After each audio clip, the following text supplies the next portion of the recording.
And the second phase of the 2023 general election has been concluded with a conclusion governorship election in 20 states last Saturday, but it came with its challenges, mixed reactions among Nigerians and international community.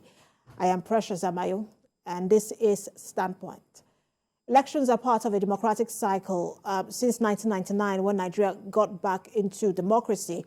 7 cycles of elections have been concluded, and that's between 1999 to 2023.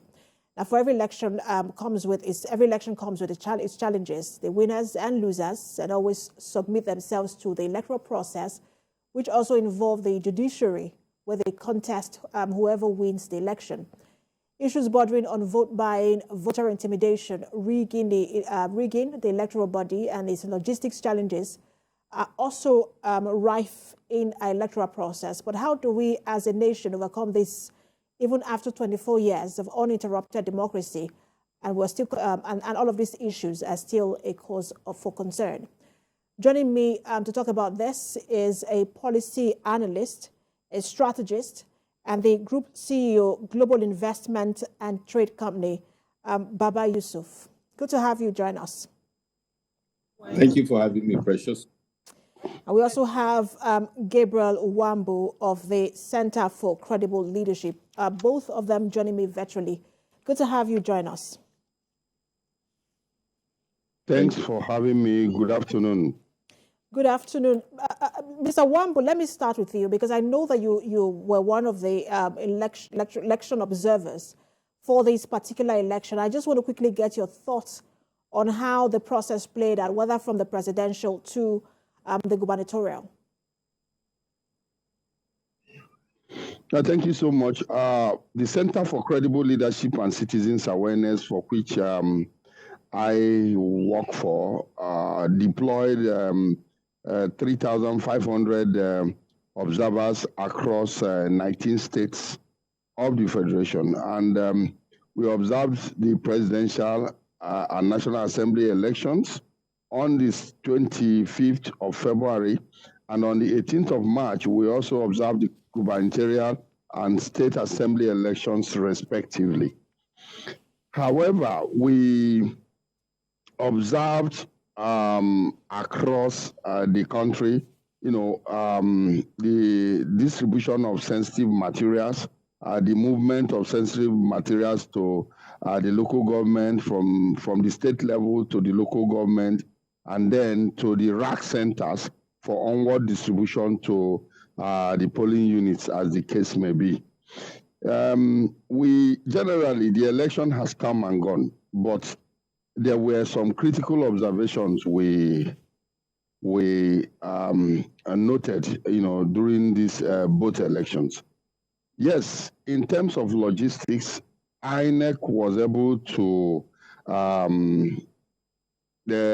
perform averagely in the presidential election in terms of logistics, but in the state assembly and gubernatorial elections, they performed much better. The logistics was okay. Distribution of materials came in good time. Elections started in good time in the governorship and state assembly. But in the presidential and national assembly, the elections did not commence as early as it should. However, in terms of logistics, INEC has relatively performed creditably well, but that does not mean that there were no hitches. There were hitches here and there, but it is, especially as it affects the uploading of results and from EC8A series, that is the polling unit level. But in the state assembly, they got it very well. It was a good one. They uploaded results. The INEC IREV was on, and people were able to view results online and in real time, But we had hitches in the presidential and national assembly, which was not really possible for people to view results from the IREV viewing portal as proposed by INEC. But the chairman of INEC, Professor Mahmood Yakubu, had given an explanation to the reason for which the commission was not able to upload results, in good time. However, we believe that Nigeria is a democratic nation, evolving democratic nation. It is work in progress. It is not yet Uhuru. We know there are pit holes here and there, but we believe there is room for improvement. And let me go to Mr. Baba Yusuf. Mr. Yusuf, just coming from on the back of what Mr. Nwambu just said, he talked about how the process is an evolving one and that, it is not yet Uhuru. Do you think that officially we have now started that work in progress, that particular part that people have been talking about, that look, we need to get things right in our electoral process? Have we started that journey on the path to getting it right? Yeah, Precious, the process actually of improving as an evolving democratic nation started with the return to democracy in 1999. And build up to that, we've seen reforms in our electoral laws, in our electoral processes. And we have been building on that for the past 23 years. What is different with this particular 2023 election cycle is that some critical, areas emerge, or critical points to note emerge, which I believe, if properly addressed, will further improve our electoral process, give it better integrity, and will be more acceptable. For example, in the case of INEC, apart from the operational and logistics issues, critical for INEC is for them to look at also the communication strategy moving forward. During the presidential elections, there's a lot of issues around uploading of results, onto the IRF in line with the provisions of the Electoral Act, which became a sore point of conversation, which became a very critical issue in the polity. I believe that if INEC had a robust or actioned a robust communication strategy to address this issue with regards to the challenges INEC was facing, in view of the importance of such a very important event, maybe some of this hue and cry would have been dissipated or reduced. So suffice it to say, it's an evolving state in terms of democracy. And if we take a step back, for some of us that are beating ourselves up too much with regards to this process and the outcome, we look at even the advanced democracies. One I call the advanced democracies, the likes of the United States of America, for example, as a point, of reference. Over 200 years, democracy. We saw what happened, specifically as an example, during the last presidential elections between the presidential candidate of the Republican Party, Donald Trump, and the current president of America, Joe Biden. And we saw what played out through the entire process. You see some kind of, replica of some of the things we are facing, albeit a bit more advanced. But in honesty, if you compare over 200-year democracy, what we saw in Capitol Hill and all the things around the electoral process, then we can say that we will never have 100% perfect, election process at this point in time. Of course, that's not an excuse to say the critical issues of election violence, vote buying, and even the process itself requiring some improvement. It does not take away the importance of that. But I believe that we should be front-facing moving forward, believing that things will be better. All right, let me get to Dr. Nwambu, because you said something, Mr. Yusuf said something that was quite interesting. He talked about INEC needs to work on its communication, and not just communication about whether IRF worked or not, because we saw the impact of fake news in this particular election. Was that a concern for you, the impact that fake news had on this particular election, and how even till this very moment, we continue to see how people are pushing out fake news, and gullible ones are actually taking this fake news and thinking that, look, this is the truth. Thank you so much. You see, that is the bad side of the social media, where people sit in the comfort of their homes or their offices, wherever they are, to upload very, very sensitive issues in the internet, and then it becomes, suddenly you see it trending, and such news could even cause destabilize the country. Such news could cause very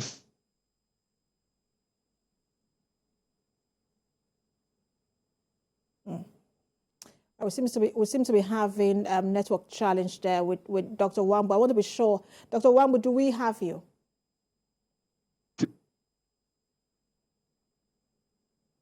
All right, Dr. Nwambu's network is shaking while we establish reconnection with him. All right. Dispense. Dr. Nwambu, go ahead. We can hear you. Hello. Hello. Dr. Nwambu, we can hear you. We lost connection with you. Yes, we can hear you now. Yes.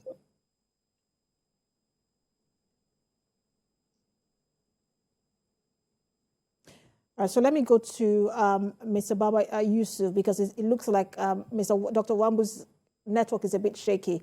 Mr. Baba Yusuf, you heard the question that I asked Dr. Nwambu, just issues around the impact of fake news in this particular election, if it was particularly worrying and concerning for you. Oh, definitely, Precious. It's not just the impact of fake news is not just on the electoral process, or it's affecting our entire life, our livelihood, and it's not a local or national issue. It's actually a global malaise, as we can see happening. We saw the impact of fake news even in the U.S. political process and all around the world, to be honest. So it's a very I can call it a disease, infecting our society, affecting us all around. So fake news plays a very, very bad role in our corporate existence as a nation, and even in our individual existence. And coming back to the topic, it has been a very critical. It was a critical failure factor, if you like, on the electoral process. But I'm very happy that also the media, the mainstream media, the likes of the TVCs and others, have been trying to promote the culture of dissuading people from, sucking up into this fake news. And to that extent, I think it is important for us as citizens to be less gullible and to be more discerning as to how we take up information, especially on the social media, since, as we can see, there is no standard protocol or no regulations that are actually restricting the social media platform to the extent that one can just take wholesome what we see on the social media platform. But how do we handle this? How do we deal with this? Because the truth is, there are some people who are going to take this information, this fake information, as long as it appeals to their bias, they are going to take that information and spread it. And then there are those who will never be able to confirm or cross-check this particular information. They will take it as a truth and they continue to spread it. So how do we handle this particular situation? Because as you and I speak, even at this very moment, there are information right now that people are spreading on social media that is also fake, but people just spread them because, look, it appeals to their bias. Well, Precious, the only thing we can do with such a global malaise is to look at it from the point of view of the society. Continuous constructive engagement with the society. Mainstream media has a critical role to play to continue enlightening people, to continue informing and educating people with regards to the ills of fake news, and importantly, for the less discerning people in our society, to continue educating them on how to recognize fake news or how to, separate the wheat from the chaff in terms of information that comes to you. This impulsive nature of human beings getting news and sucking up to it and sharing it also has a psychological angle to it. People actually naturally lean towards news they like. And that is something that external or extraneous forces cannot control. I see a news that naturally I lean towards, and I just take it and I share. And to that extent, if you want to take it further, it will now be a function of government to put in place regulations. Of course, there are some laws already in place with regards to, cyber regulations, if you like. But how far has it gone in impacting in terms of consequences? And to my mind, one of the big responsibilities for the next dispensation is to look at it wholesome as to how to dissuade people and discourage people from, one, spreading fake news, but importantly, also backtracking to say, how do they identify this fake news? What do they do? Even at group level, when you have what is called WhatsApp group, and you see platforms that you consider highly mature, highly enlightened, and you see what people post, either impulsively or mischievously. So if there are consequences for that as well, if that will be possible, that will be very important. But we should also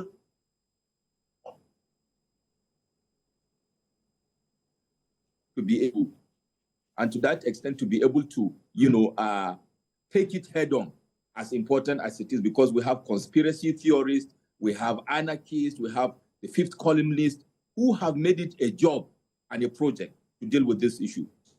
All right, I understand we have Dr. Nwambu back now. You were speaking about the impact of fake news. To inform people with regards to the ills of this is very important, and I believe this should continue moving forward.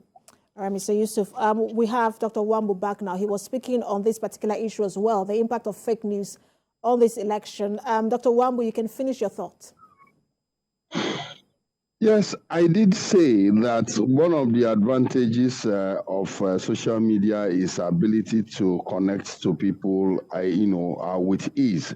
And we also have seen the impact of the disadvantage of the social media, where people can post news that are fictitious, people can post news that are malicious, that are fake news, that are hate speeches. They can post it, and before you know it, it will go viral. Now, it is also very clear that INEC, as an electoral management body saddled with the constitutional responsibility to conduct transparent, free, and fair and credible elections in Nigeria, did say in several fora that INEC is the only medium for which results of elections could be announced. But we see people posting all manner of results for which they have gotten from where I do not know. People tend to have posted more of what tend to suit them. That is very dangerous trend. That can, ignite a very serious chaotic situation in the country. It is capable of destabilizing government. So it is pertinent at this time that the next government actually looks for a medium. I understand that there are legislation in place already, but the level at which it has been enforced is another question altogether. Because people will naturally say that government is trying to be high-handed on its citizens, but it is pertinent that such expression of people's thought is being regulated in order not to put the nation in jeopardy, in order not to cause chaos in the country. Let me start with you, Dr. Nwambu, because many will say that, look, this election has been concluded, well, except for Kebbi and Adamawa State, where elections were declared inconclusive. And people are wondering the concept of inconclusive election and what that means for our democracy. Is it something we should continue to adopt, or is it time to say, look, we must find a way to ensure that elections are concluded as and when they started, and not continue to say, look, this election is inconclusive, let's move it to another day where we have supplementary election? Yes, thank you so much. You see, the issue of inconclusive election is to make it more participatory, to ensure that you do not knowingly or deliberately disenfranchise a majority of the populace that are our electorate, as the case may be. You see, what is inconclusive election? Elections are always inconclusive if there are areas where elections did not hold, either as a result of violence, as a result of logistics problems, as a result of one thing or the other, that has made an election not to hold in particular areas or particular polling units. And at the end of that particular election, INEC is able to look at the difference between the first runner-up and the next candidate. If the difference is less than the number of registered voters, in other words, the number of accredited persons that have collected PVCs in those areas, then you know that it is important that INEC has to ensure that elections hold there. And that this is what brings about this inconclusive elections, because the marginal lead principle has to come to play here, because it is important to ensure that every person, irrespective, every Nigerian citizen that is an electorate, irrespective of religion, irrespective of irrespective of class, is given the rights, level playing ground to be able to exercise his or her franchise. That is what brings about this inconclusive election. So I think for me, I would like to go with the principle, the margin of lead principle, which encourages people to vote, to ensure that their vote will count. And Mr. Yusuf, I want to get your thoughts on what Dr. Nwambu just said. Do you agree with him? Because there are those who will allege, especially in a case like Adamawa, where all sides were alleging conspiracy, saying, look, I won this election, but the other side is conspiring with the electoral umpire to rig it. We saw all of that kind of comments coming from all the political parties in that particular state, saying, why is this particular election being declared inconclusive? I want to get your thoughts on this particular principle of inconclusive election. Precious, the inconclusive election is a critical ingredient of ensuring free, fair, and credible election.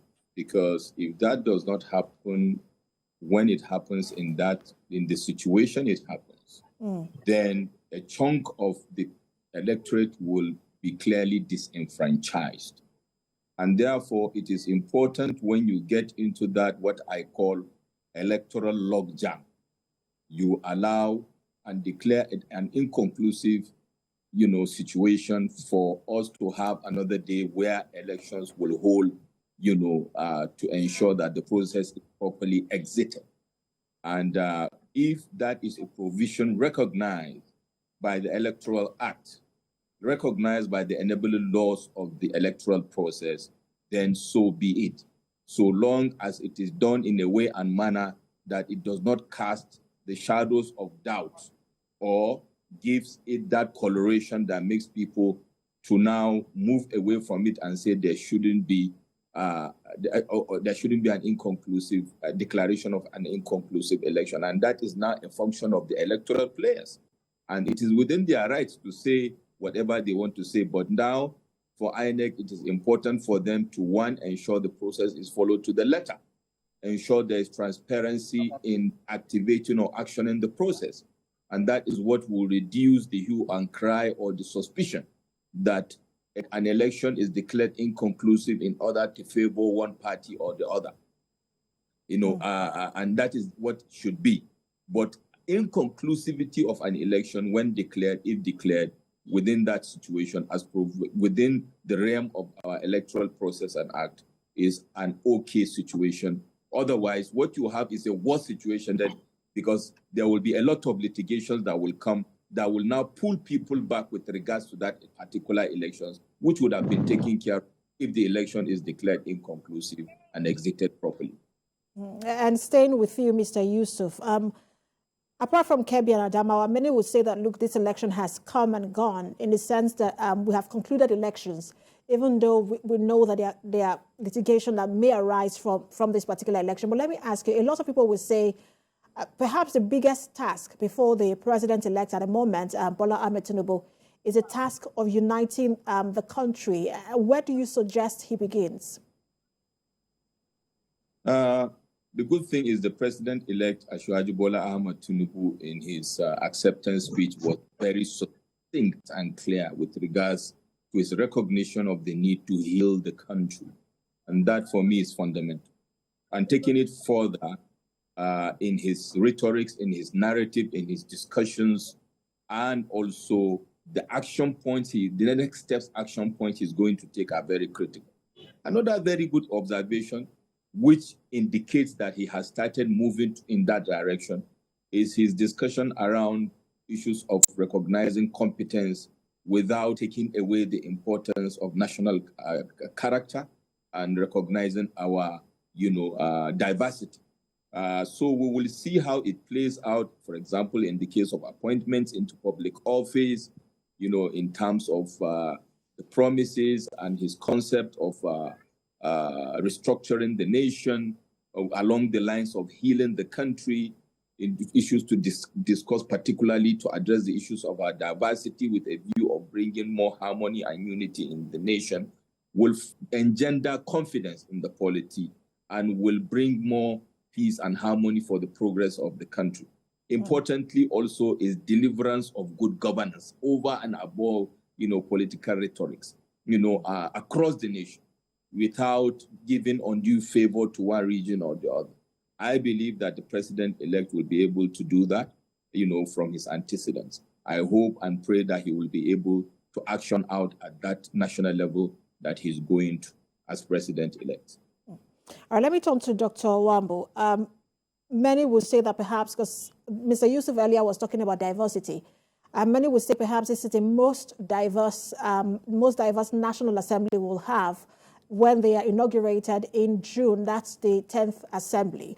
But sadly not diverse in terms of gender, because we have lesser women in this particular assembly, but diverse in terms of political parties, where you see the number of parties that have at least clinched at least one seat in this particular National Assembly. What is the implication of that?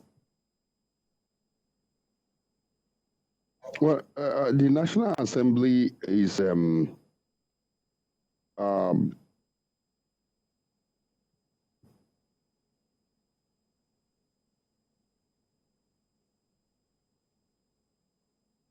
since representative from across the country. These are persons that advocate and speak for the people that are just there in the National Assembly to ensure that the voice of their constituents are heard. Now, there is our interest really in Nigeria is to ensure that there is a pure, genuine healing process. We also expect to see, both from the body language of the president-elect, Senator Bola Ahmed Tinubu, that he means well for the country. About how this metamorphose into action is what we are going to see as soon as he is sworn in on the 29th of May.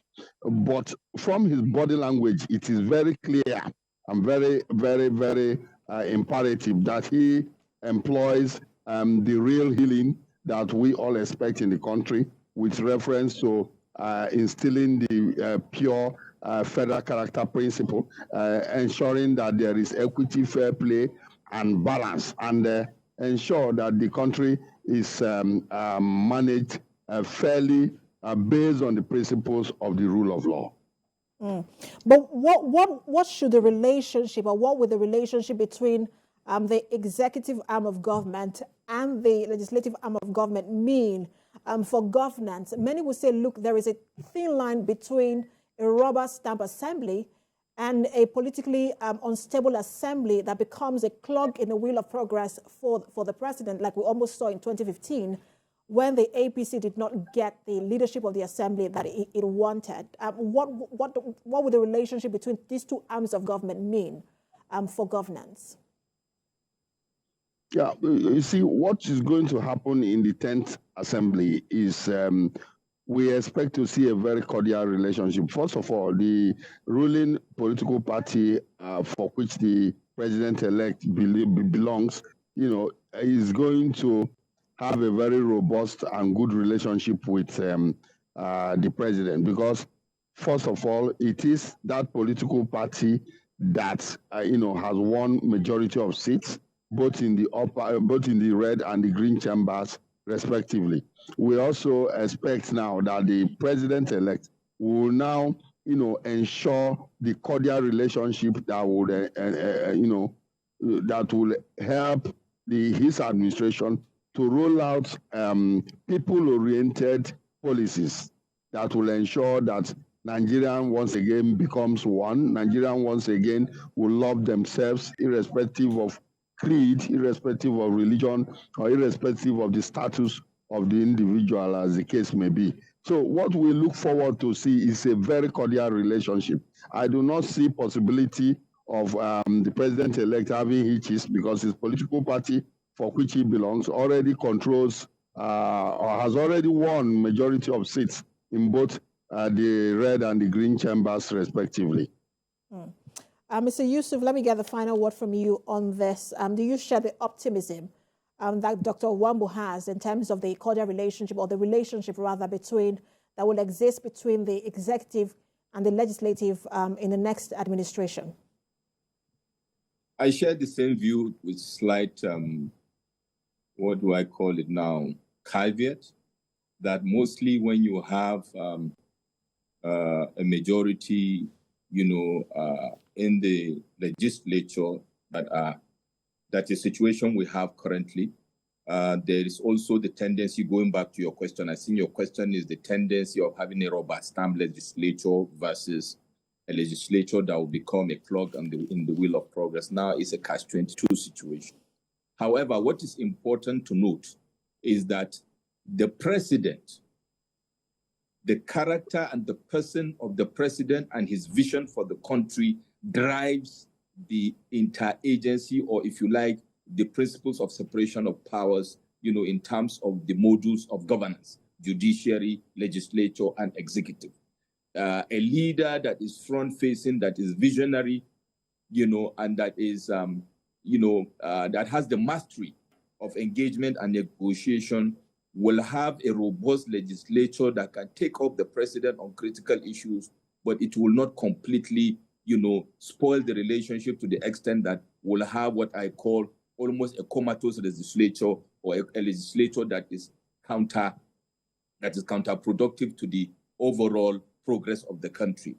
And that is what we expect to play out, with Asiwaju Bola Ahmed Tinubu is sworn in as the president, because antecedents have shown his ability to manage that relationship in a way and manner that at the end of the day, what plays out is progress, is development, as we have seen him done when he was governor of Lagos State, 1999 to 2007. And we have heard from the players how they will have robust arguments, even at executive level, with negotiations that play out before at the end of the day, a people-oriented, front-facing progressive policy or policies will play out with positive impact on the polity. Strategist, policy analyst, and group CEO, Global Investment and Trade Company, Baba Yusuf, thank you so much for your time. And Dr. Gabriel Nwambu of the Center for Credible Leadership and Citizens Awareness, thank you both for your time. Thanks for having me. Thank you for having us.